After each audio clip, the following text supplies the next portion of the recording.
Welcome to this week's BNN Sports Report. I'm Jeff Grimshaw. Jeff 48. He's the sports doctor. I'm not.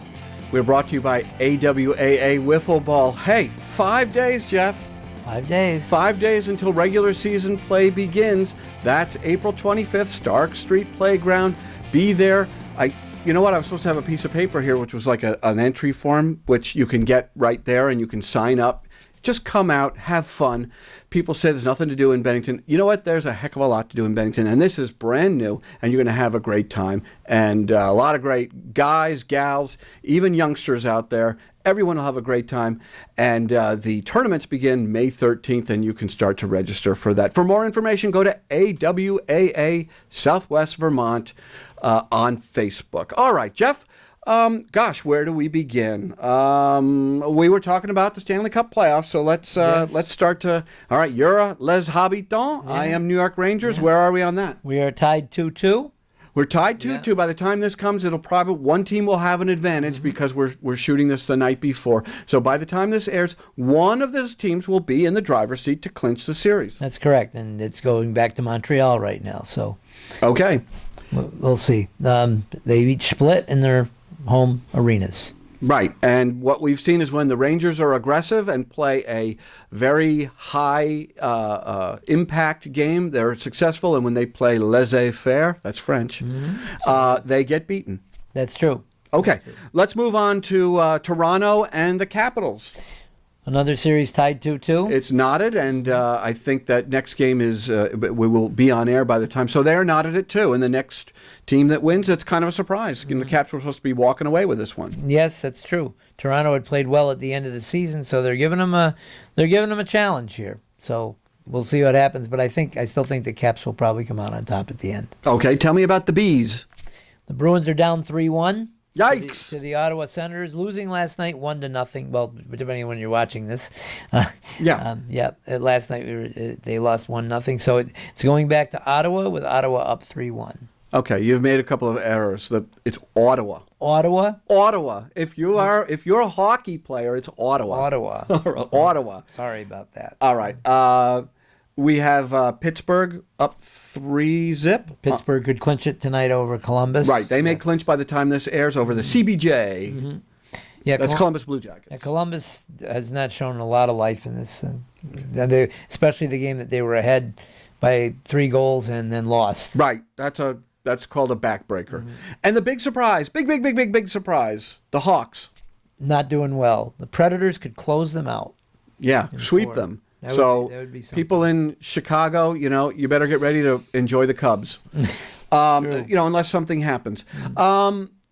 We are going to talk about NBA as we get closer to the finals, but, it seems as though, even though there was something spectacular last night, Westbrook, yes. He had 51 points. Yes. On 43 shots. Yeah.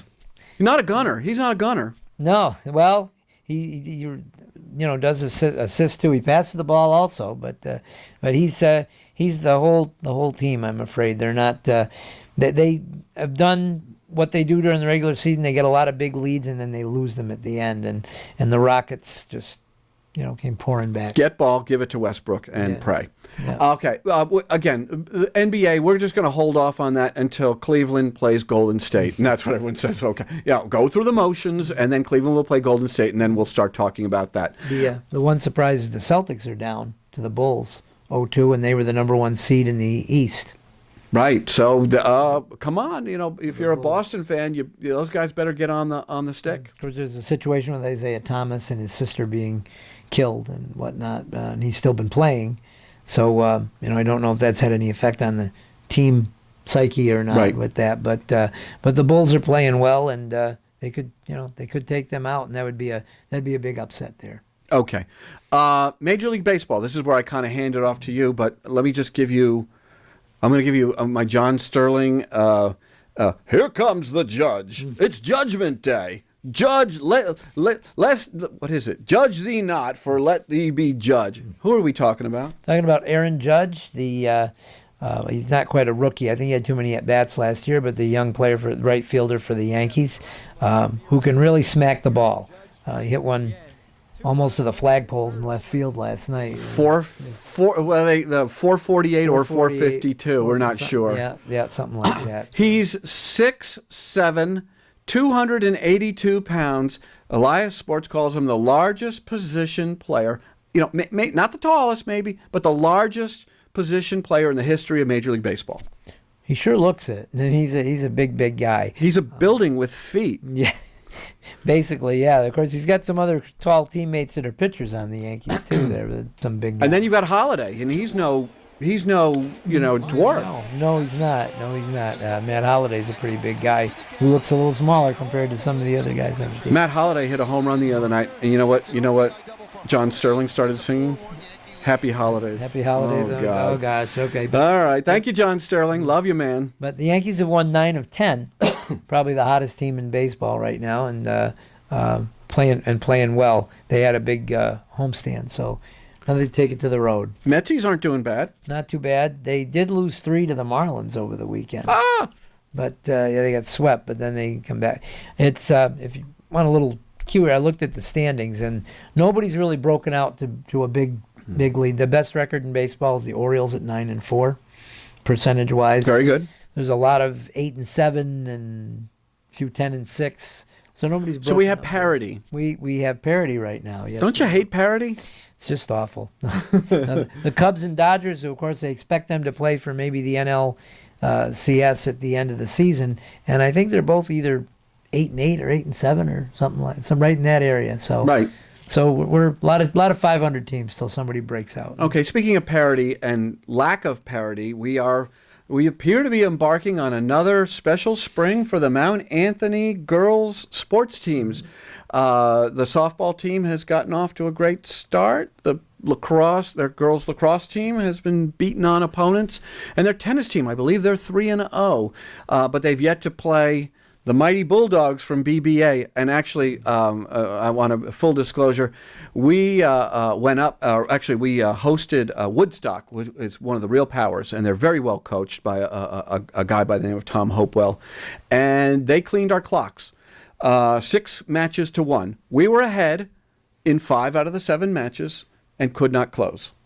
So we're going to have to, I told the girls, you got to wrap a fish. You got to be able to close a door. Right. It's the hardest thing to do in sports. One of the hardest things is to close out a tennis match.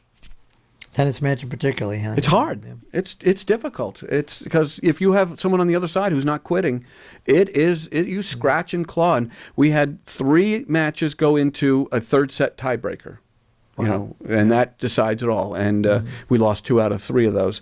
And then again, other matches we were ahead in, but the girls just kind of lost focus. We're stacked with seniors, and then we fall off into like freshmen. So, and the seniors, some of our seniors don't even have that much experience. So we're going to get some experience, and we've got a pretty easy schedule for the next 3 or 4 games, and hopefully we can get into a groove and become the formidable team that BBA expects us to be, because the girls team has won the most state championships, and it contributed the most to the BBA athletic program, and we're expected to bring home more. Oh, very good. Okay. Good luck to you. Thank you very much, and I will let you know how that goes. And I think circle May. I believe it's May 4th or 5th here in Bennington when BBA plays Mount Anthony at the rec center, and it's always good. It's intense, and we promise there will be no fist fights and no name calling and no nastiness. You have anything else? On a sad note, the sad story of Aaron Hernandez. Yeah. For the Patriots. Former Patriots. It's a sad story when that's coming. The one other note from a news point of view is Starling Marte of the Pirates has been suspended for performance-enhancing drugs. 80 games. Yes. And cannot compete in the playoffs should the Pirates make the playoffs. Mm-hmm. So another sad situation. Where you should have known not to use something because of testing? Well, I understand Major League Baseball has really ramped up. Again, random is random, but it's on a kind of a tight schedule. So you may get tested, and then days later you may get tested again, and it's all random. So, guys, don't do it. Come on, man. Just don't. That time has passed. Yes. All right. Yeah. Yep. So Okay. Anything else? it's about all I can think of right at the moment. All right, and the last big story, Wiffle Ball begins April 25th. That's Tuesday. That's 5 days away from when we're recording this, and we will be counting down to that. That's the AWAA, the American Wiffle Ball Association of America. Yes, they know that's redundant. It's made after like the Dodgeball Association of American Dodgeball Association of America from the movie, and they want you to play. And we would love you to play, and we're going to be there. We're the BNN ankle biters, and we hope to. We will be playing in the tournaments. And next week, I think we have a choice. We're either going to be coming to you live from the AWAA opening night, or practice from the newly reformulated Vermont Storm. Oh, there you go. Okay. Okay. They have invited us to talk to them and want to see how they're going. They're trying to get things up this summer and into the fall as this, I guess you call it semi-pro? Yeah, that's what I've always Semi-pro known football it as, team yeah. tries to get back on track after shutting down a couple of years ago. And there's a whole new management team, and we're going to meet them. And I asked them if they're looking for a slightly mature free safety who once upon a time led the University of Vermont intramural flag football league in interceptions in his freshman year, way back in 1974. There you go. All right. Well, nice to know they're reformed and looking to get some publicity and some attendance, obviously, to their games. And it's a late summer, early fall season. Is that yeah. Okay. You know what the key is to playing free safety, right? Which is the key? You key on the quarterback and you look at his eyes and you see where he's going, and then you flow with that. But then now they look. Before, when I played, they didn't look off the defense. Now they look off, and if you totally commit to that, then you're likely to get burned. All right. Want to see you out on the gridiron. Yeah, that's probably where you're not going to find it. All right. Thank you very much, everyone, for watching. I'm Jeff Grimshaw, and he is... The sports doctor, Jeff 48. I like, now you're referring to yourself as a sports doctor. He is a sports doctor. He knows everything. So, for the BNN Sports Report, we will see you very, very soon. This is BNN, the Bennington News Network.